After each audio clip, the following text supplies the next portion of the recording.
Hi guys, so welcome to the fourth video of the 450 questions Love Bubber series. So I already made 3 videos, and if you have not watched them, I will share the playlist with you. I will keep adding every day one video, and we'll solve I think 5-6 questions in this video, hopefully. And if you like my work, if you like my videos, you please share it with your friends and subscribe to my channel. So with that, let us get started with today's problem. We should start with count inversion, and let us start with that. So what is an inversion? Basically, we have to find the count of inversion. Inversion is two elements A of I, A of j form an inversion if A of I is greater than A of j and I is less than j. So the brute force approach, the O of n square approach, will give us TLE, and it is not recommended to do that. We can use merge sort code over here. It is the solution I know. I think we can use even binary search tree, self-balancing. I don't know. I'm really not sure with that approach. But merge sort approach I know. I really expect everybody to know merge sort. It's one of the fundamental things to know. If you don't know, maybe you learn in this video only, like by looking at my code you will understand. Merge sort is like divide and conquer algorithm which takes n log n time to sort the array. So the only difference in the merge sort code, we have to add one extra line. I'll show that to you. I will write the code and show it to you. So as you can see, we have to take t test cases and the input, which I've already done. So now let us write the merge sort code.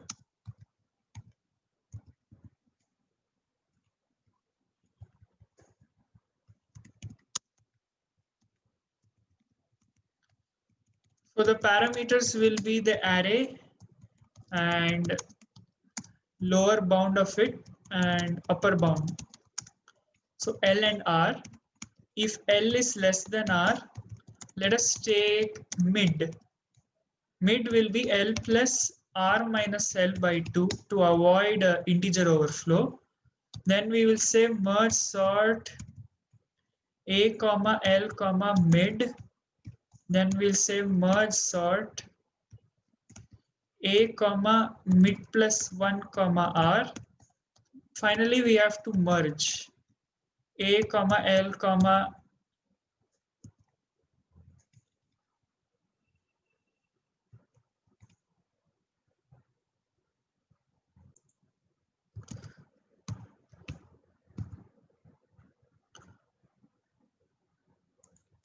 So let us define a global variable called answer, which will be the answer to our problem. So now we have to write the merge function. Merge function will take 4 parameters: array, L, let's say mid is M,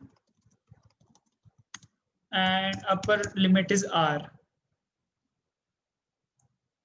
So we need 3 variables I, j, k, and we need a variable n1, which is m minus L plus 1, and n2, which is R minus M. So we are splitting the array into 2, right? So that will be the sizes of the arrays. So over here, we will need arrays L of n1 and R of n2, the left subarray, the right subarray. And now we have to run a loop like this and say L of I is A of I plus L, and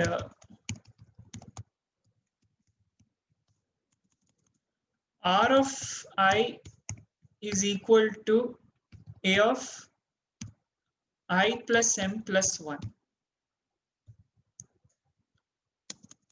Now let us equate I to 0, J to 0, K to L. And now let us say while I is less than N1 and J is less than N2, if L of I is less than or equal to R of J, then we will just do I plus plus. Sorry, we have to do A of K plus plus is equal to L of I plus plus. Okay. Otherwise, here is the most important step. Here we have to say answer plus is N1 minus I. Okay, because left subarray, if it is greater than the right subarray, then there will be n minus I inversions. We have to store the count every time we do that. So now what we have to do, A of K plus plus is equal to uh, uh, R of J plus plus. And we have to say while I is less than N1, A of K plus plus is equal to L of I plus plus, while J is less than N2, A of K plus plus is equal to R of J plus plus. We don't have to return anything, it's a global variable. So we have to do merge sort, and over here we have to say cout answer.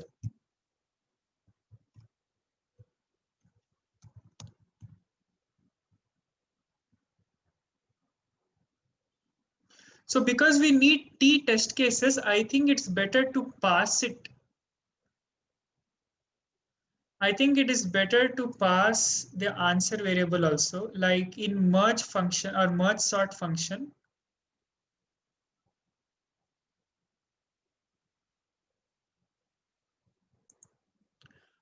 Or we'll just try it over here. First, we'll try it in Sublime Text only and try to see if it is correct or not. So now we have everything ready. And we need to do build.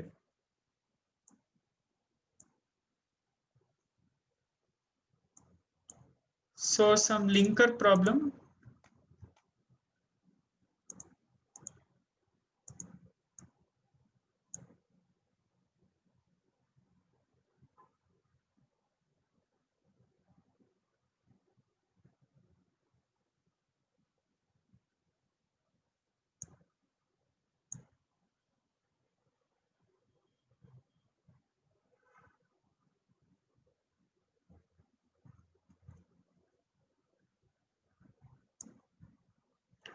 So we got the answer as 0. So there is some mistake done over here. So actually there was no mistake in the code. While copying the input, I forgot that I'm not giving any test case. I'm just giving one test case, like there is no T over here. So before there was a 1 over here. That is why I was getting the wrong answer. So the input that I gave was wrong. Now it is correct. So the answer I'm getting over here is 3.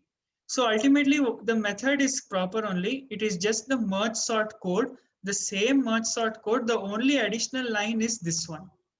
So this is the extra line. You can make a note of that. If you know the merge sort code, this is the only addition you have to know.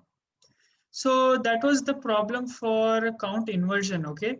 Now let us see the problem by best time to buy and sell stock.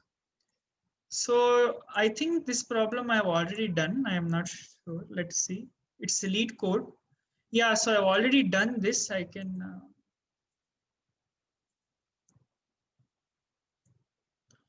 Yeah, so what is the problem saying that we have an array which represents the prices of stock in that day.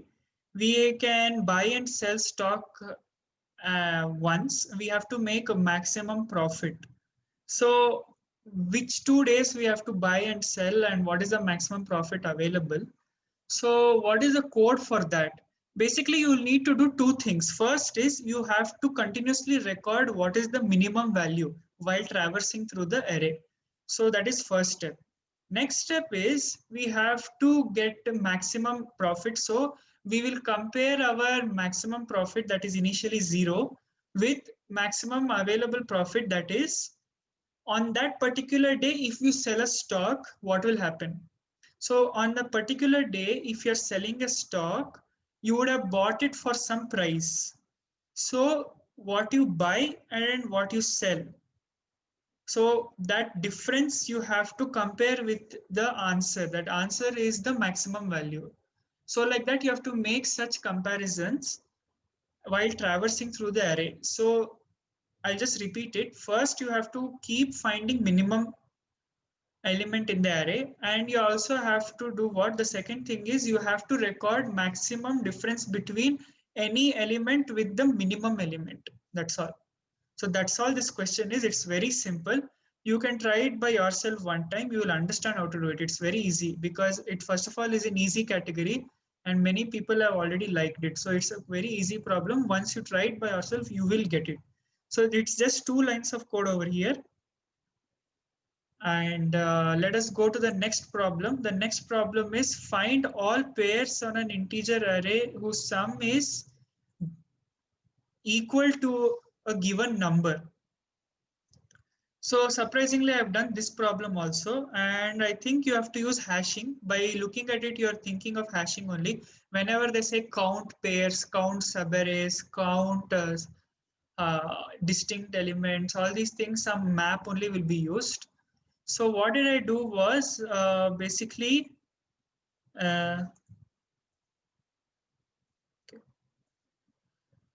so take an unordered map, store all the elements of the array in that map, and then what you do is just count this value, that is k minus a of I. K is the required sum.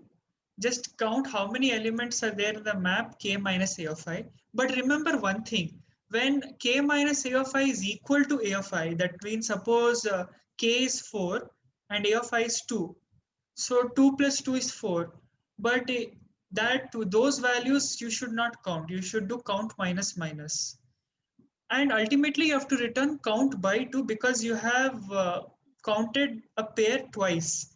Like 1 and 4 is same as 4 and 1 because 1 plus 4 is the same as 4 plus 1, right? So that is why you should not take double. You should not take the duplicates and you should divide it by 2 and return the answer. So this is simplest solution. There is, I don't think any further explanation needed.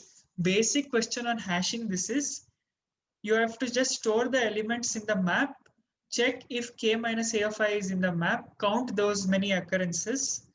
But remember one thing, if k minus a of I is equal to that element a of I, then we have to subtract count. And ultimately we have to return by 2 because we would have counted duplicates also. So this was the third problem. Now let us see fourth one, count common elements in an array.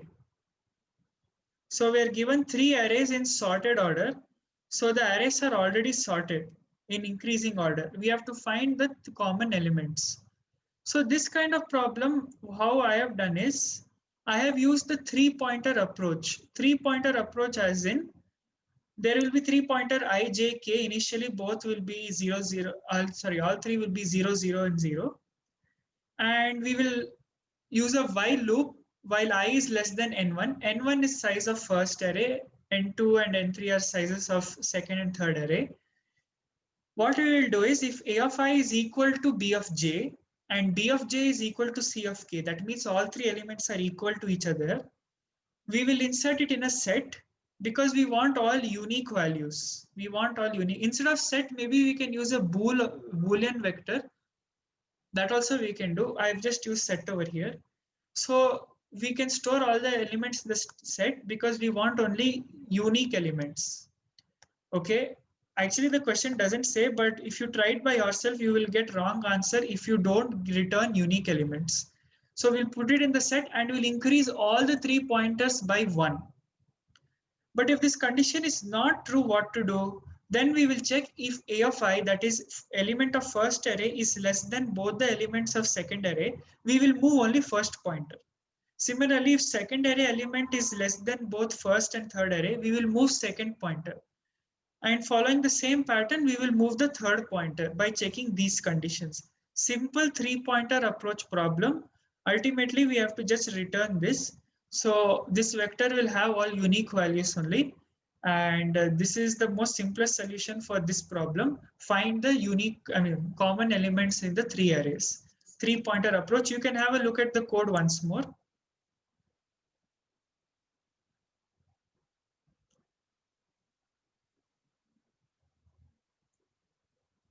Even for two arrays, the same thing will happen, except that there won't be another array C, obviously. So let us go to next problem. Rearrange the array in alternating positive and negative elements. So we're given an array, we have to arrange it alternate fashion. Every positive number is followed by a negative number, vice versa, maintaining the order of appearance. We have to maintain the order of appearance. This is important. And we have to do with O of one extra space. If there are more positive numbers, they appear at the end of the array. Similarly, if there are more negative numbers, they appear at the end. So how to solve this question now?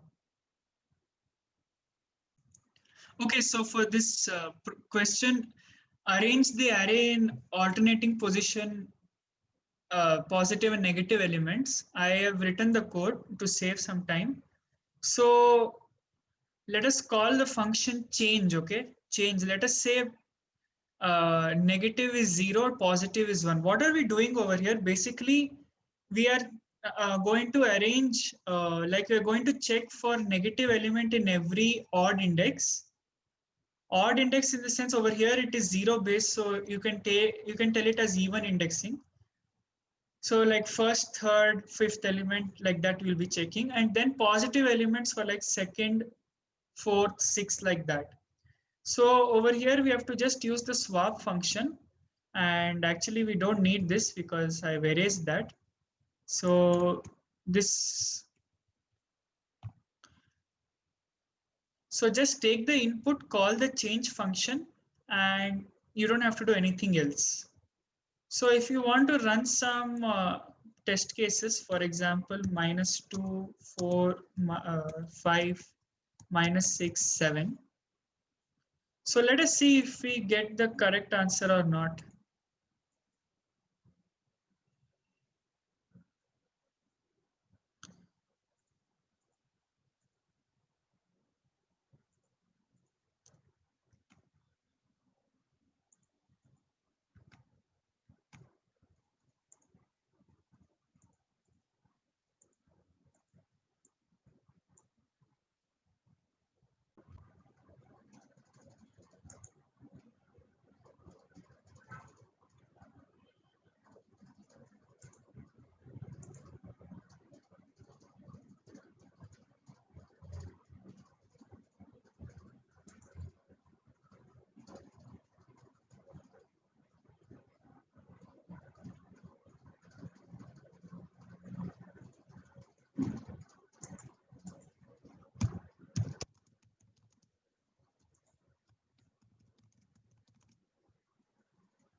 I don't know what happened to the system. Maybe it hung for some time. So let us, yeah, we are getting the answer because negative, positive, negative, like the order is maintained, and we're getting the alternate negative, positive, positive, negative, like that order we are getting over here. So this is how you write. You can have a look at the code, okay? So just keep a variable negative and a variable positive, and check for every uh, odd index in case of negative and even index in case of positive. So you have to just write this much. Move the pointer by 2. So if you have seen this, let us go to the next one. Find if there is a subarray whose sum is equal to 0. So this is also a very simple problem, and as you can see, I've already done it. What do we need to do here? Over here, we will need an unordered map, and we will keep a variable sum. We will take the cumulative sum, that is the prefix sum, okay? And after taking the prefix sum, if the sum is 0, we will directly break out. Otherwise, if the sum is found in the map, we will break out. Else, we will say sum m of sum plus plus. That is, we will increment the sum value in the map. This question can be extended to find if there is a subarray with sum k. In that case, the only change will be sum minus k and sum minus k. That's all. And over here, sum equal to k. So that change will be there. Otherwise, over here, it is this much only. This is a simple problem of hashing. You can use map. If there is some better method to solve these problems, you can tell me in the comments if I am not mentioned in the video. Please share my video with your friends, subscribe to the channel and watch my other videos. Please watch it for a little longer time. Only you're watching for 2-3 minutes.